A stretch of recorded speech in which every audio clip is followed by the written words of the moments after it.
sa video na to. Masarap. Masarap. Ulit ako. Ang mahal. Busog. Masarap yung pagkain. Susubukan natin ang kauna-unahang Wizard Feast dito sa Toha Kator. Titikman natin ang magical na sarap na kanilang pagkain. Mula sa steak, pasta, pizza, at inumin.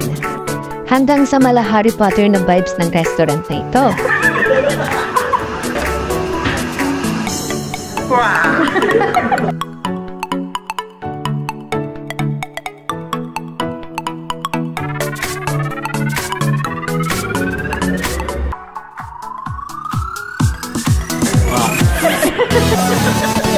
Ready ka na ba? 20 minutes bago mag-alas 7 ng gabi, bago ang aming reservation sa restaurant, nabuti na namin bumiyahe. Hirapan kami humanap ng parking, mga Zay. Nasa kabila lang yung restaurant. Life update. Aburido na yung isa. Wala kaming makitang parking. Napakalayo na namin. One eternity later. Pag-park na din. Sa tagal makahanap ng parking, kanto na ang lakad ng asawa ko. Located in Sayat Street near to Islamic Museum of Art, ay makikita ang Hogwarts Restaurant. Open sila from 12 PM to 12 AM daily. Dinadayo ito ng mga Harry Potter's fan to feel the ambience of the restaurant and to taste the Wizard Feast. Good evening, mga Zay. Nandito na kami sa Hogwarts Restaurant and naka-order na kami. So kasama namin ulit sila Hazel at Denden. At ang aburido kong asawa kanina. Habang naghihintay tayo ng mga orders, tara magdido tayo. Pagkapasok mo sa restaurant, sasalubong agad sa iyo si Doffy para kunin ang orders mo. Mapipil mo agad ang wizard vibes ng restaurant. Mula sa pisame,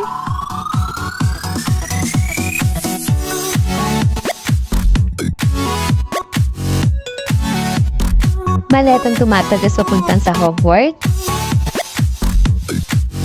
magic wand,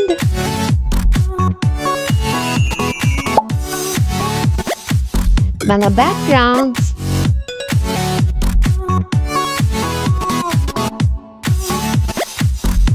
kwarto ni Harry Potter,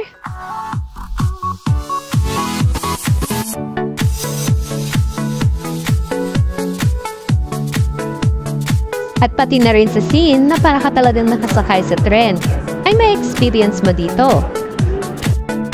At dumating na ang mga orders namin. Umorder lang kami ng steak with mashed potato and mixed veggies with a family size of pizza at yung lasagna nila. At for the drinks, in-order namin ang best-selling nilang butter beer.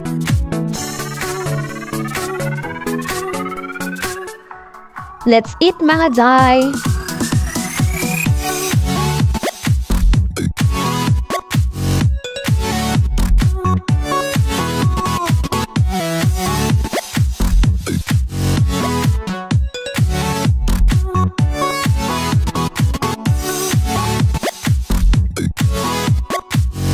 Anong comment mo sa pagkain? Ang mahal. Busog.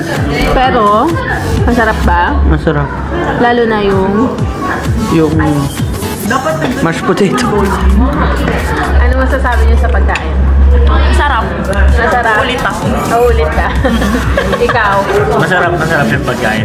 Tsaka ano ba yung mga in-order nyo? Nakalimutan ko.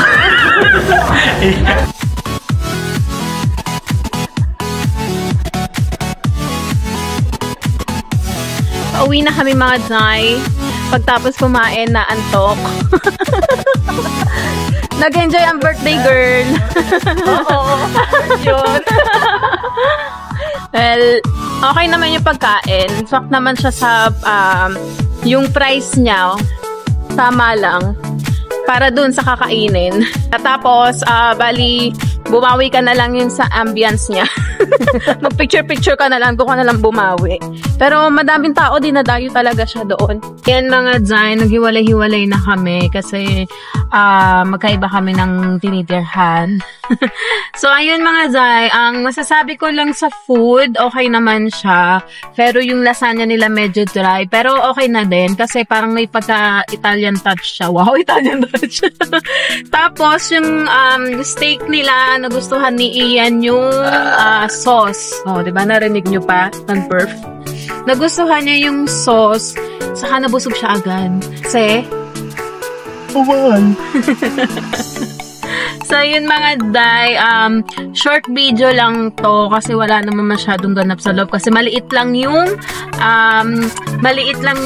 restaurant tapos ang daming tao, nakakahiya na rin kahit mag-picture-picture kayo dumadami ng parang kasama sa picture, ganun.